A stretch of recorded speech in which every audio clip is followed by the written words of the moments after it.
माझं नाव कृष्णा गांगडे. माझं bachelor of engineering mechanical इंजिनिअरिंगमध्ये झालं आहे. त्यानंतर मी IT कोर्सेससाठी पळत होतो. मला एका माझ्या मित्राकडून UV टेक्नोक्राइट्सबद्दल माहिती मिळाली.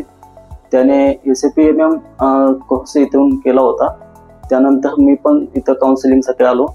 त्यानंतर मला इथून बेस्ट काउन्सिलिंग भेटलं की मला मॉड्यूल कुठलं चूज करायचं आहे. त्यानंतर मी ACPMM हे मॉड्यूल चूज केलं.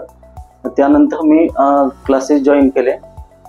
तिथे मला दोन्ही मोडमध्ये ऑनलाईन ऑफलाईन बोथ मोडमध्ये मला त्यांनी एज्युकेशन प्रोव्हाइड केलं. त्यानंतर मला ऑन टाईम ज्यावेळेस जिथं अडचणी आल्या तिथं ऑन टाईम सपोर्ट भेटला. त्यानंतर मी इथून UV टेक्नोक्राइट सर्टिफिकेशन पूर्ण केलं. त्यानंतर मला एरोडेक कंपनीकडून ऑफर भेटली. इंटरव्ह्यू नंतर माझं तिथे सिलेक्शन झालं आहे. Thank you UV टेक्नोक्राइट्स.